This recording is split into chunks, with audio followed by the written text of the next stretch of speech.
Look at me. I died alone, in a hotel room, surrounded by debt, by pigeon feathers, and by the silence of a world that had already moved on. They called me a madman.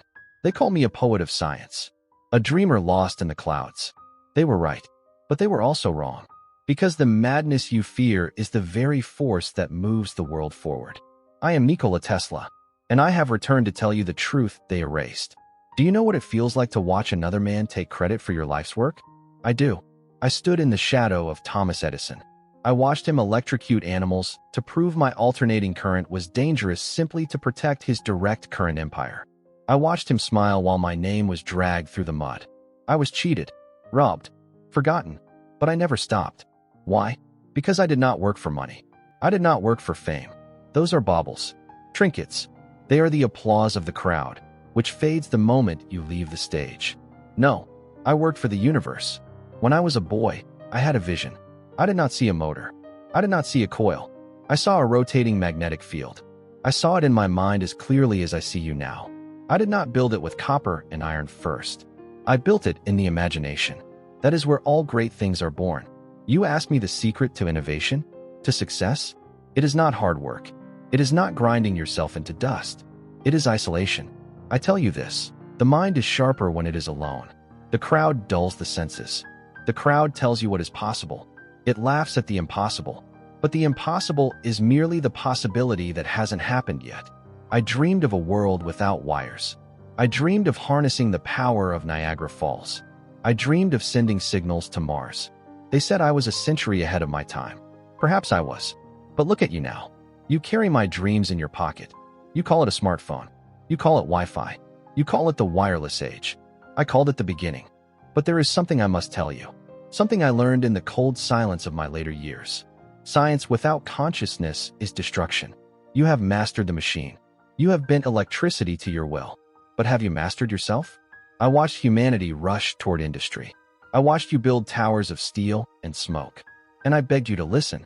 I told you that harnessing the energy of the earth itself, clean, limitless energy, was possible. They did not listen, because there was no profit in it. Success, as you define it, is a prison. You chase the dollar. You chase the likes. You chase the validation of strangers. And in doing so, you silence the one voice that matters, your own. Do you want to know the greatest invention I ever created? It was not the Tesla coil. It was not the induction motor. It was the moment I realized that I am not the inventor. I am the receiver. Every idea I ever had came from somewhere else. It came from the universe. It came from the ether. It came from a place beyond logic. My mind was merely a lens, focusing the light of creation. Your mind is the same, but you block the signal. You block it with noise, with fear, with the constant chatter of a world that demands you be realistic. Realistic? What a tragic word. If I had been realistic, I would have been a clerk in my father's village. If I had been realistic, I would have let Edison crush me. If I had been realistic, I would have died never knowing the music of the spheres. You ask me for advice on your failures. I say, failure is the only path to knowledge. I did not fail when my laboratory in Colorado Springs burned to the ground. That fire was a baptism. It was the universe telling me that I was playing with forces too great to contain. And I listened. Do not curse the fire. Curse the weakness of the vessel. Strengthen your vessel. Strengthen your mind, so that when the lightning strikes, you can hold it. So what is my message to you? It is this. Do not seek to be understood by the crowd. Seek to understand the current. Do not seek riches. Seek resonance. Do not live to die rich. Live to die having vibrated in harmony with the universe. I lived alone and I died alone. But I was never lonely, because I was in love. In love with the invisible. In love with the force that spins the planets and beats your heart. You are beams of light from the same sun. You are waves in the same ocean. And when you finally realize that you are not separate from the machine, not separate from nature, but a part of it, you will create wonders that make my coils look like children's toys.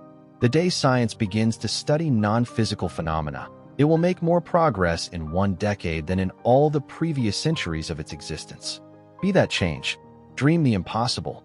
And do not let them tell you the current stops here. The current is eternal. I am Nikola Tesla, and the future is still mine. Now, let me speak to you of something deeper.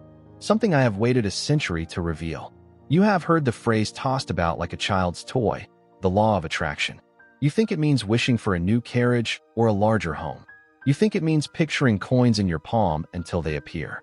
You have missed the mark entirely. The universe does not respond to your wants. It responds to your being. It responds to your frequency. It responds to the vibration you emit in every moment of your existence. If you want to find the secrets of the universe, think in terms of energy, frequency, and vibration. I did not speak these words lightly. They are the three pillars of creation itself. Energy is the substance of all things. Frequency is the rate at which you pulse. Vibration is the movement that shapes matter. When I sat alone in my laboratory, watching lightning arc between coils, I was not merely observing electricity. I was observing the fundamental language of God. The universe speaks in currents. It writes its laws in waveforms. And you, foolish mortal, believe you can attract your desires by scribbling them on paper and waiting? No, you must become the desire. You must vibrate at the frequency of its fulfillment.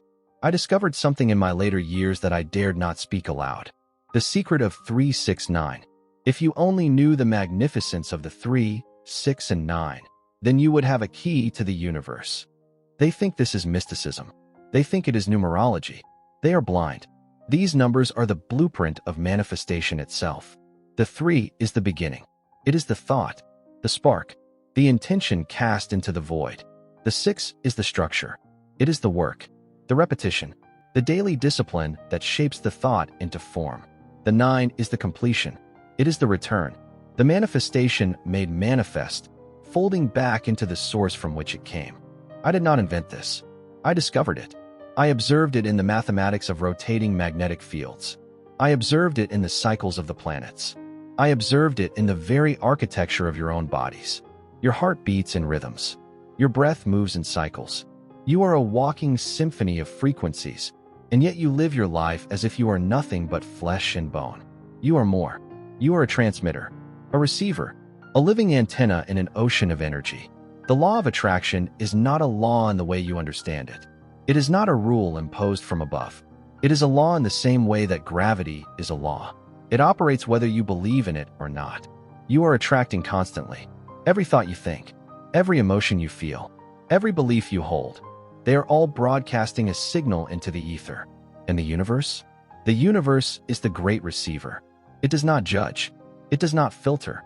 It simply matches. Like begets like. Frequency attracts frequency. You sit in your rooms, consumed by fear of poverty, and you wonder why you remain poor. You radiate lack, and the universe, in its perfect obedience, sends you more lack. You obsess over the one who abandoned you, and you wonder why love eludes your grasp. You vibrate with loss, and the universe sends you more loss. The universe does not hear your words. It hears your vibration. I learned this in the depths of my solitude. When they took my patents, when they stole my inventions, when the world forgot my name, I could have vibrated with hatred. I could have radiated bitterness. But I did not. I sat in my room, and I tuned myself to the frequency of discovery itself. Not for money, not for fame, but for the pure joy of communion with the infinite. And the universe answered. Not with wealth, not with recognition, but with visions, with insights, with the music of the spheres playing in my mind while the world outside called me mad. Do you understand now? The technique is not a secret. It is not hidden in some ancient text. It is written in the very fabric of your being. To attract what you desire, you must first become it. You desire abundance? Then feel the fullness of abundance now. Not tomorrow. Not when the money arrives. Now. You desire love? Then become love. Radiate it. Breathe it. Let it pour from you like light from a sun. This is not positive thinking. This is physics. This is the science of consciousness shaping matter. I wrote once that every ponderable atom is differentiated from a tenuous fluid, filling all space merely by spinning motion, as a whirl of water in a calm lake. You are that whirl. Your thoughts are the force that spins it. Change the spin, and you change the atom. Change the atom, and you change the world. They ask me about the future. They ask me about technology. They ask me about machines that will fly and communicate across vast distances. I tell them, the greatest machine you will ever build is yourself. I dreamed of a device so powerful it could make planets collide and new worlds spring into being. That device exists. It is your mind. When you finally understand that you are not separate from the universe, but a local expression of it, you will wield a power beyond any generator I ever built. The law of attraction is not about getting. It is about becoming. It is not about acquiring. It is about aligning. Align your frequency with the thing you seek, and it cannot help but find you.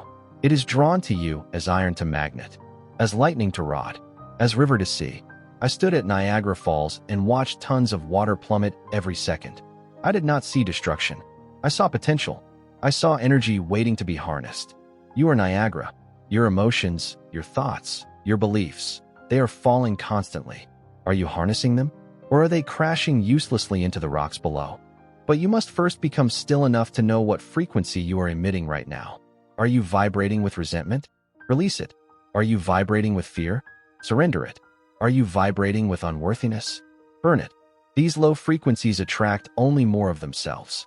They are chains that bind you to a life you do not want. I broke my chains, not by fighting them, but by raising myself above them. I did not battle my enemies. I outgrew them. I tuned myself to a frequency they could not reach. You must do the same. Do not fight the low. Simply rise above it. The universe does not know why you vibrate. It only knows that you do. It receives your signal and answers it with matching vibration. This is the most liberating truth I can offer you. You are not a victim of circumstance. You are a transmitter of frequency. Change the transmission, and you change the reception. I transmitted visions of a wireless world while the world was still tethered by copper wires. And the universe, in its perfect timing, delivered that world. It will deliver yours.